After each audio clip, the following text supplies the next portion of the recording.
was wearing this type of presentation. You're not giving feedback, you're just attacking. And that sort of feedback, people hate to sit and listen. You want positive feedback that you will learn from it so that the next speech, any mistakes that you've done today, you'll take care of them in the next speech. It's similar to the outcome. Many people dread the outcome because he's counting and she's counting all the ahs and ems and yanis and all of the filler words that we use. But at the end of the day, it is very useful because when we started in Toastmasters, we had people who had like 30 ahs and ems throughout their speech. And in a few years, because when we say those words, we don't listen to them. They come out naturally. But when somebody points them out, yani is a word that many people use, and they never notice it. But when the counter points it out to you, and you said, in your speech, you said 10 yanis. Okay, then you start noticing it. And when you notice it, then you start reducing it. Using negative words, that one will give you the feedback that you don't want to listen to. Never use negative words in feedback. And we'll go through some of the examples of what negative words you shouldn't be using. So make the speaker listen to you by giving positive feedback. This is a very common mistake that many, even seasoned Toastmasters who've been giving feedback for the last 10 years will come up on stage and tell you, my speaker is not your speaker. When did you buy him and he become your speaker? We should never use that word. My speaker delivered an excellent speech today. He is not your speaker.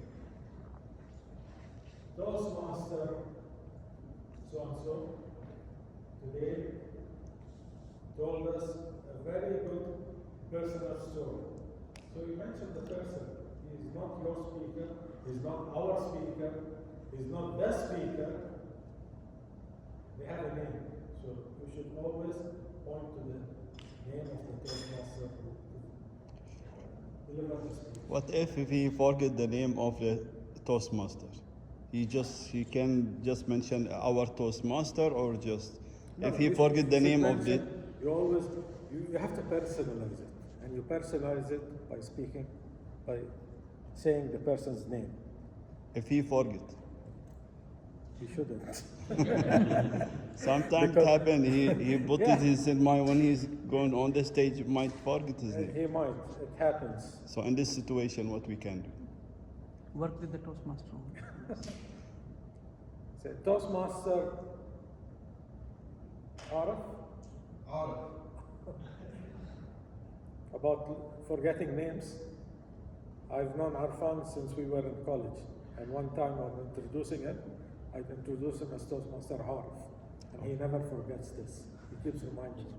So it's possible, but you have to come up with a way to come over it. Like Toastmaster, I forgot your name. And you ask. But never say my speaker, our speaker, their speaker. It doesn't Suit. doesn't make the communication between you and the speaker flow. When you say the name of the speaker, he'll take it as a personal thing. He will listen to you. Yes. How about saying the wonderful? Yeah. If you forget the name, our outstanding speaker. Yeah, exactly. Can we? But you should avoid it Yeah. as much as you can. And as distinguished Toastmaster Yasser said, in the contests, there will be a group of judges, and in their ballot, there is something specific about that. If you say our speaker, this speaker, you don't mention the name of the speaker, you get negative points. It's important to notice. Yes, sir. May I just add on your comment to Toastmaster somehow? One of the recommendations before the meeting is for the speaker and the evaluator to be in touch. One of them is to review the objective of the speech, what is intended to achieve from that, and to get to know each other. So, as you mentioned, I will not forget his or her name in this case. So, this is one of the recommendations for both to get in touch. So, perhaps you wish to develop this habit. Prior to meeting a day earlier, the two should be. Congress doesn't have. Congress doesn't have. But the regular meetings, You will not know the name, it will be hidden. Only during the contest they will know who's the target. Sometimes it happens if we bring it to the practical meetings. For example, if we have a seminar or you know the name, but at the moment or when you introduce or something that you will face the problem. So in this case, I'm just putting like a problem how we can overcome that. When we say don't try to use it, this is for, we are saying the best constructive evaluation. one thing, We can say it. Yeah, but one there thing- is something. to note, here you have the speaker and evaluator names in front of you. But in contest, nobody knows the speaker. Yeah. The evaluators will be all sitting. The contest chair will be introducing the speaker. And I've been in many contests, and as an evaluator, you pay 1000% attention to the contest chair. When he says the name, you straight away write it in the paper in front of you. Yeah. Because like I said, you'll never remember it. It's written in front of you, and that will be the point where, before you come up to the evaluation, they give you your notes, and you read the name to remember it. Because, especially with strange names, I mean, like for us, some Indian names are very difficult. We can't remember them. Similarly, I've seen Filipino or Indian evaluators, when they come up with Yasser al-Kashaf, you'll have 10,000 ways of saying it. Different culture, different names, people are not used to the way it's pronounced, so it will always be some difficulty with names, but you should do your best to overcome it. Sometimes we try to announce it, writing in Arabic how to announce it, Yeah, how to pronounce announce it. So it's a common mistake, and you'll come across it. Thank you. This is a very, very negative way. We felt what gives you the right to talk on behalf of the whole audience. As we said, the evaluation is your personal opinion of the speaker. So I felt that the speaker did this very good, and I recommend that the speaker do A and B. So it's your opinion, your feeling. It's not, you're not talking on behalf of the whole group.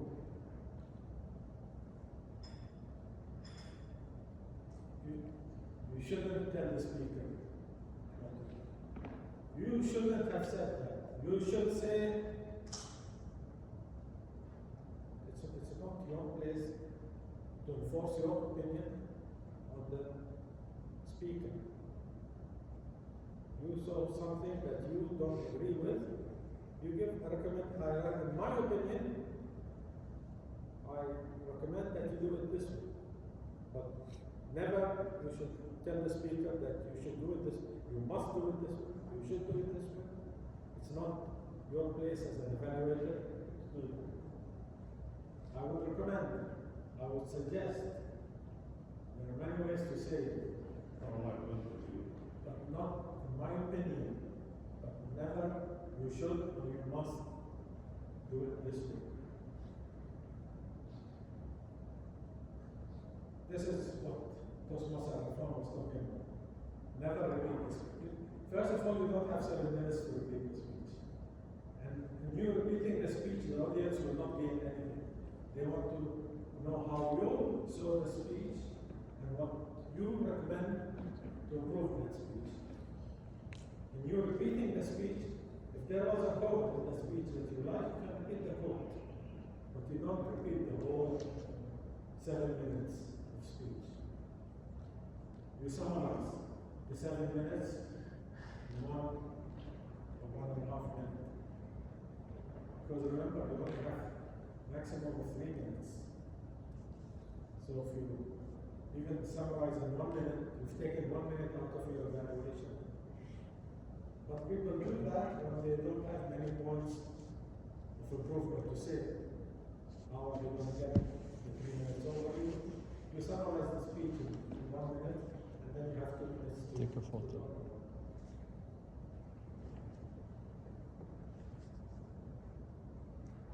This is a similar thing about repeating the speech.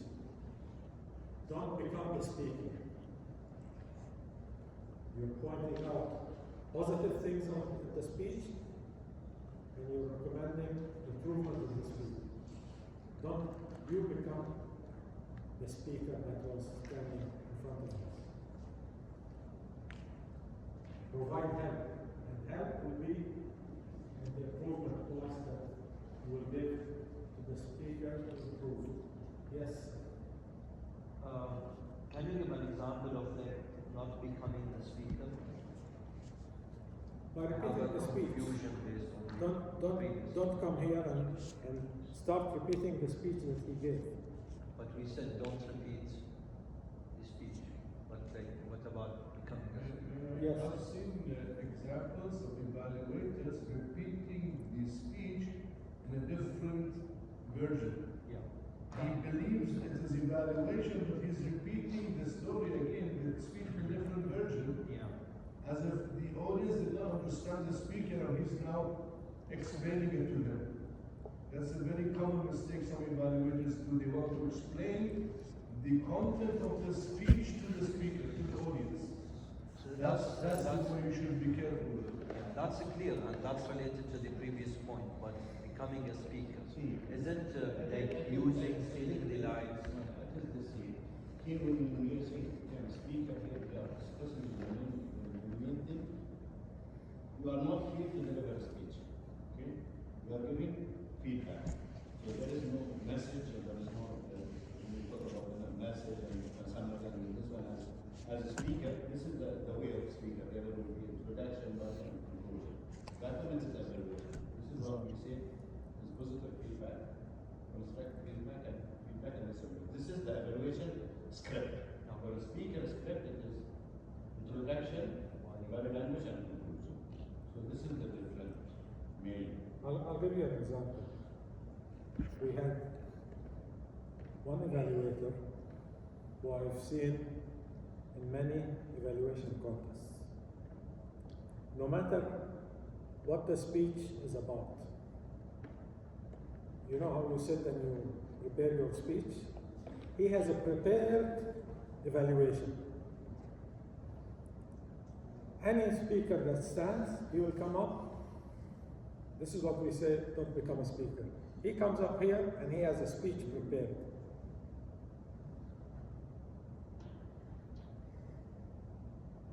Speaker, Toastmaster, so-and-so had an excellent speech. It reminds me of a 3-course menu. He gave us the appetizer, then the main dish, and then the dessert. And he does that in every evaluation. He has a prepared script. He's up here. Some irrelevant books. He comes up here and he just delivers that. The speaker will not benefit from him because he's already written his script before even listening to the speaker. And he will have the recommendations, the basic recommendation. Eye contact, you should spread your eye contact throughout the stage so that every member of the audience feels that you're speaking to him.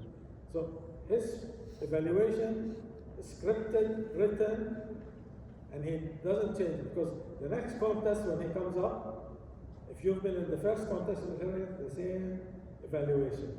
It doesn't matter who the speaker is. You will stand up here and give exactly the same evaluation. One or two words might differ, but the script is written. He's delivering a speech. So, does that answer the question?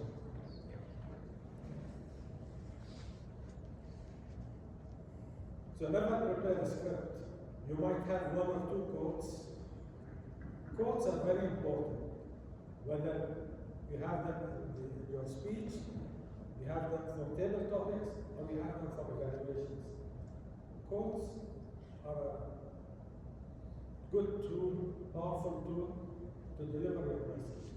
So if you have quotes that you want to mention on different speeches, but you don't use one quote for all the evaluations, that is okay. So two scenarios, and you don't give the same evaluation to everyone. You'll have experienced Toastmasters delivering Path 5.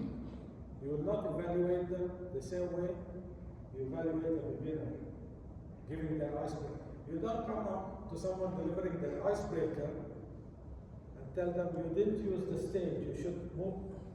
They're still ABC. So your evaluation should be concentrated more on the positives. You had a very strong voice, your message was clear. So there is a difference if you're evaluating a beginner than evaluating an experienced Toastmaster. An experienced Toastmaster, you have to point out any, in your opinion, area that they need to improve, and you tell them. Your eye contact was not throughout the stage. You were concentrating on one corner of the audience, and you ignored the rest. You should, but a beginner, you shouldn't be passing on that type of feedback or improvement for them. Clear? This is very important. Because some people, an icebreaker, they'll give them an evaluation as it is. It is the final speech in Path 5. Yes? Maybe something also to agree with the evaluation for contest is totally different than it is for a meeting. Because for a meeting, there is objective for each speaker. So you should relate the objective of the delivery speech for your evaluation. Because in the contest, it is different. I will even when you say deliver, you evaluate everything that you mentioned here for the contest. But there is no objective for the contest. It should be the best because it comes for the contest.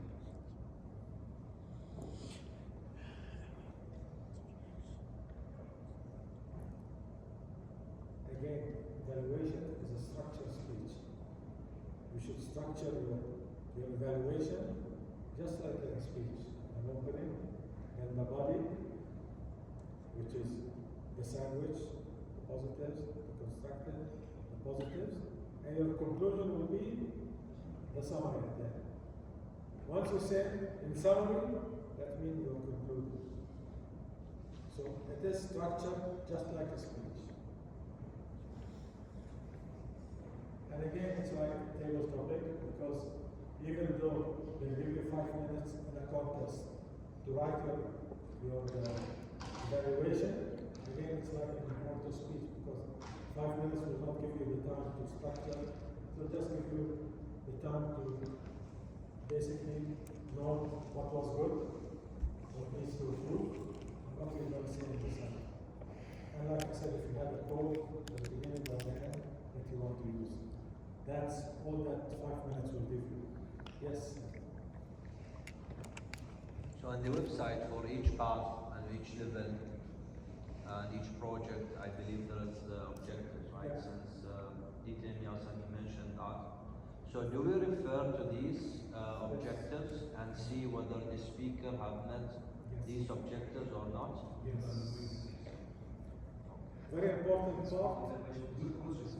Very important part of the evaluation is to say whether the speaker met or didn't meet the objective.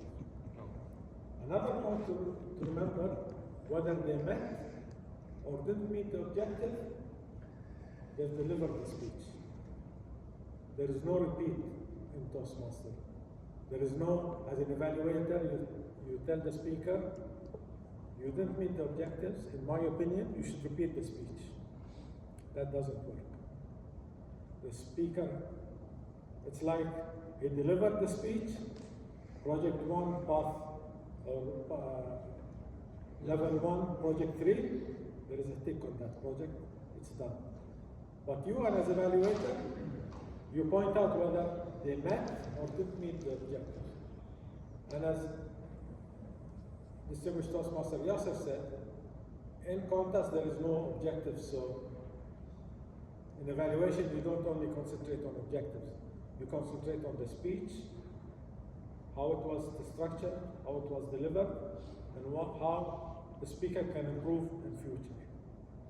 And the other thing, especially with the key, because we will assign you for next times as evaluators. So you should know the objective before you evaluate. So before the meeting with the speaker who will evaluate, try to take his objective. Either he will send it to you or the hero, Abdullah, will help you on that one to give the objective. Because you should, when we ask you as an evaluator before the speaker, you should mention the objective of the evaluation and even the time. Because some the future, some speech will be more 4 to 6 is in icebreaker, and then 5 to 7. And the future will reach to 20 or more. So you should know, and specific timer, please note the speaker have 5 to 7 minutes. So at least you are reminding. Please don't think At that the this- end there is 20 to 30 minute speeches. In part 5 and beyond, we'll present a speech, but this is 30 minutes. Yes. But you think what you said just reminded me of years back, and that's what we always do in Toastmasters learn. Exactly what he was telling you happened to me. I was the evaluator at that term. There was no pathway, so each project had a manual of what, like 16 pages. You go through the manual, read your objectives and what to do, and deliver the speech. And the project was for the speaker to deliver a speech using visual aids, props or presentations or any kind of visual aids you had. And I was an evaluator. And he delivered a perfect speech. Very well organized, all his voice modulation, but he did not use a single visual aid at all. So in my evaluation, I commended his speech as a normal speech, but at the end, I told him I did not see you using any visual aids, and it's just for you to practice using visual aids. So I would recommend to you to repeat your speech. Toastmaster was offended and he quit Toastmasters.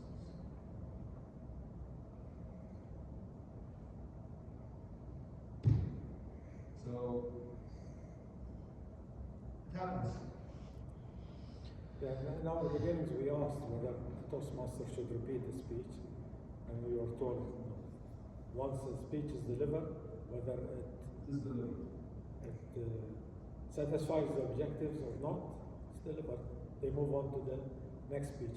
But if you don't, for your personal development, if you don't stick to the objectives of the speech, like Toastmaster Arfan said, it was the use of visual aids, so you skipped that part without using visual aids. So you didn't develop your skills as usual using visual aids. So if in the future you need to use visual aids, you skip that skill. So it comes up at a point where you have not practiced it and you have not used it. Yes, sir. I was also wondering if all the parts, the levels, for all the parts, the same level, the same project, will have the same objective, or are they different? No, each project will have a different objective. Yeah. But For each this one, project 2, I understand that there no, are no, different. even level 1, level 2, level 3. But once you finish the path, so the path will have 5 levels. Yeah. And each level will have like 2 or 3 speeches, some even 4. So once you finish a path completely and go to another path, you might come across the same objective. Because in each path, the first speech is icebreaker. So we'll come up again. But maybe the following speeches will not follow the same objectives of the first path. Like Because- same level, same project, different paths. No, it will have different objectives. But they all start with the same speech, icebreaker. Whatever path you choose, the first speech is always an icebreaker. But the following speeches will depend, because if you take a humorous path and there is some management paths, I don't remember all the paths. ETM Yasser should give us examples of all the paths that are there. What paths you know about? The paths that, example of the paths that are in Toastmasters. We have presentation skills, We have humorous, we have. humorous, we have leadership. So each path will have different, as you move in the levels, each will have a different objective. Some will ask you to do research, some will ask you to do presentations, whatever. But each and every path will start with icebreaker. And the objective for icebreaker is the same in all of them. Any other? Because I have the red light. So the first maybe, there was also some amendment recently that happened last month. Okay. But that one is not effective. Usually because level 1, level 2, usually in all of them is the same. First, And now level 1 and level 2. yes, the same. Then when you go more, it will be specific on the either the coaching or presentation or leadership or humor. It will add some people. But now the recent change is what in the past you should do role. So okay, you deliver a speech, then you should do evaluation. Then you should be timer. You should be able to give similar to remember the CC before. CL. Now will ask you to do all the roles. And in every level you should have at least few roles to be taken. Okay? For the evaluator, for example, if he evaluating level 1 or 2, he should finish level 2, then he can be evaluating the level 2, or he should complete one path, then That he doesn't should matter. then becomes as evaluator. Like ETM Yasser said, for the contest, evaluation, table topics, and humorous, it doesn't depend whether you are a Toastmaster yesterday or you've been a Toastmaster for 10 years. Only in international, you should, to compete in international, you must finish 2 Complete. levels. Okay, 2 levels. Any other role or any other contest, it doesn't matter. For example, if I am beginner, for example, and he is, for example, he complete his 5th project, Yep. can I evaluate him? Yes. Evaluation is the same. Okay. If you know the objective, this is the objective. Evaluation is the evaluation. Whatever is the same. Even if I evaluate now Walid for his total Okay. workshop. Okay. Even there is a project in future, you will deliver a workshop and they will convert to Get feedback on it. Yeah. So it is the same. In our club, we have one Toastmaster. It's not deliberate, but like his last 3 or 4 speeches, he always gets a beginner Toastmaster to evaluate him. So at the end, he went to the VPE. Why do I always get a new Toastmaster to evaluate me? It happens, it wasn't on purpose.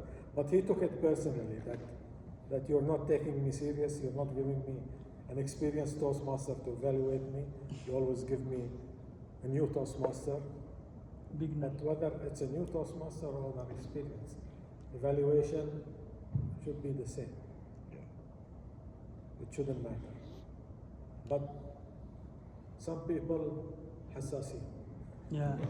See, if the They take beginner, it- beginner they is take- doing the evaluation for the experienced speaker, then definitely people So will you have take some. it personally. Why is it always a beginner evaluating me? Is there something against me or? So things like this happen, but it doesn't matter whether a beginner or an experienced Toastmaster.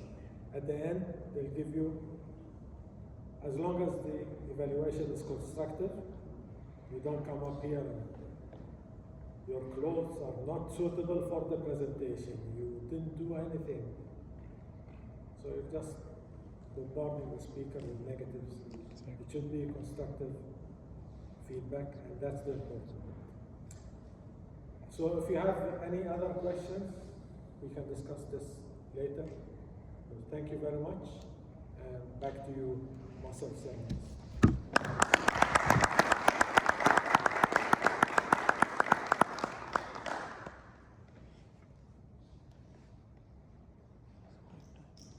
Thank you, DTM Walid, for reminding us that feedback is not criticism. It's courage in action, both to give and to receive. Now we move to the heart of our meeting, the prepared speech. The speaker tonight demonstrates fortitude, the bravery to stand, speak, and grow through the art of expression.